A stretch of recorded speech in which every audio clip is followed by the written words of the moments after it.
मुझे लगता है कि हमारे कानून के किताब में से सब आईपीसी धाराएं खत्म कर दी और सब देशद्रोही की धारा एक वही रख दी है।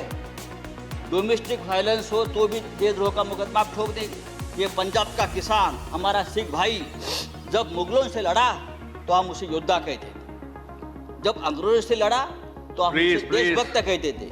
कोरोना वायरस में लंगर बांट रहा था तो देश प्रेमी था, लेकिन आज वो अपने हक के लिए लड़ता है तो वो खलिस्तानी हो गया। श्री संजय राउत प्लीज। सर, राष्ट्रपति जी के जो टाइम दिया उस हिसाब से राष्ट्रपति जी के अभिभाषण पर हम चर्चा कर रहे हैं। कल 5 मिनट जरूर मिलेगा। कल धर्मेंद्र प्रधान जी यहाँ बोल रहे थे और बार बार हमारी तरफ कटाक्ष करके हमें ये बोल रहे थे कि सच सुनो, सच सुनने से मोक्ष प्राप्त होता है। हम तो 6 साल से सच सुन रहे हैं और झूठ को भी सच मान रहे हैं, लेकिन आज जो चल रहा है हमारे देश में, जो माहौल है, मैं देखता हूं जो सच बोलता है, जो सच लिखता है, उसे गद्दार, देशद्रोही कह के पुकारा गया, बोल दिया जाता है। कल इस बारे में चर्चा हम लोगों ने की, दिग्विजय साहब ने बहुत उस बारे में कहा है।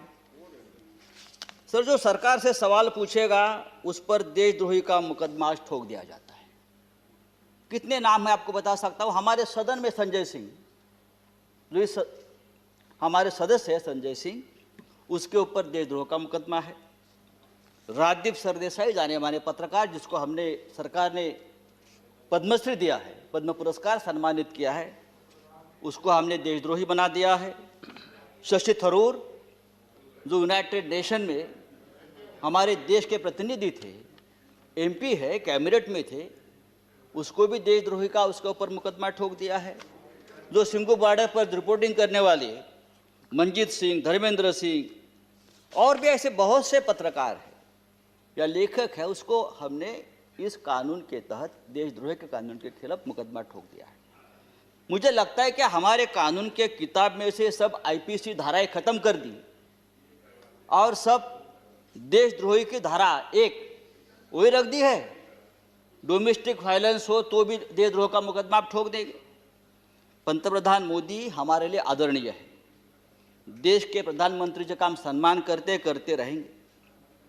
उन्हें प्रचंड बहुमत मिला है देश चलाने के लिए, हमें मानते हैं, लेकिन बहुमत जो होता है वो अहंकार से नहीं चलाया जाता। बहुमत बड़ा चंचल होता है। हमारे मराठी के एक संत है तुकाराम, संत तुकाराम, उसने कहा है, निंदकाचे घर असावे शेजारी। उसका मतलब है जो आपका निंदक है, जो आपके ऊपर क्रिटिसाइज करता है, आपको आईना दिखाता है, वो आपके आसपास रहना चाहिए, उसका घर आपके बगल में रहे। लेकिन आज ऐसा है कि जो निंदा करे, जो टीका करे, आप उसको बदनाम कर देते हो। जैसे किसान आंदोलन, जिस तरह से इस किसान आंदोलन को भी बदनाम करने की कोशिश या साजिश चल रही है, मुझे लगता है देश के प्रतिष्ठा के लिए ठीक नहीं है, किसानों के लिए ठीक नहीं है, हम सब के लिए ठीक नहीं है। 26 जनवरी को लाल किले पर तिरंगे का अपमान हुआ, उससे हमारे प्रधानमंत्री बहुत दुखी हो गए, पूरा देश दुखी हो गया। लेकिन लाल किले पर तिरंगे का अपमान करने वाला जो कोई दीप सिद्धू है, वो कौन है, किसका आदमी है, उस बारे में तो आप नहीं बताते। वो किसका आदमी है, उसको किसने ताकत दी है, ये सिद्धू अब तक पकड़ा नहीं गया। लेकिन 200 से ज्यादा किसान इस प्रकरण में तिहाड़ जेल में बंद है और उनके ऊपर देशद्रोह का मुकदमा चल रहा है। 100 से ज्यादा आंदोलक जो युवा है वो लापता है। वो कहाँ है, पुलिस ने उसका क्या किया, उसका एनकाउंटर किया है, क्या क्या है, मार दिया, वो पता नहीं है। तो ये जो है ये देशद्रोही है, अपने हक के लिए लड़ते हैं। लेकिन देश प्रेमी कौन है हमारे देश में? अर्नब गोस्वामी, जिसके वजह से एक निरपराध व्यक्ति महाराष्ट्र में जिसने आत्महत्या की, कंगना रनावत, ये देश प्रेमी है। राष्ट्रीय नेशनल सिक्योरिटी ऑफिशियल सीक्रेट संदर्भात, उस संदर्भ में उसने जो सामने लाया है, पूरा ऑफिशियल सीक्रेट तोड़ दिया हमारा। बालकोट, स्ट्राइक के बारे में पहले से ही जानकारी सबको बता दी। हाँ, वो आपके शरण में है, उसको आपका प्रोटेक्शन है, ये राष्ट्रीय सुरक्षा का मामला है, आप उसके ऊपर बात नहीं करते। और यही आदमी, ये अर्णब गोस्वामी जो हमारे मंत्री बैठे हैं वहाँ, प्रकाश जावड़ेकर जी, हम उसका आदर करते हैं, हमारे महाराष्ट्र से, क्या लिखा है उसके बारे में, प्रकाश जी के बारे में जो उसने पूरा जो आप संभाषण जो डायलॉग आया है ना, तो एक कैबिनेट को भी ये ठीक नहीं है, हमारे सरकार को ठीक नहीं। एक मंत्री के बारे में एक टीवी एंकर जिस भाषा का इस्तेमाल करते, अरे हम छोड़, हम राजनीति में, हमारे बारे में आप कुछ भी बोलो हम सहन लेंगे। लेकिन एक कैबिनेट में एक हमारे मंत्री है, उस बारे में जो बात करती है, और आपको शर्म आनी चाहिए सबको, आप उसको शरण दे रखिए। तो ये जो चल रहा है ये नहीं चलेगा सर। राष्ट्रपति जी ने अपने संबोधन में कहा है, भारत जब जब एकजुट हुआ है तब तब उसने असंभव से लगने वाले लक्ष्यों को प्राप्त किया है, एकजुटता की बात की है।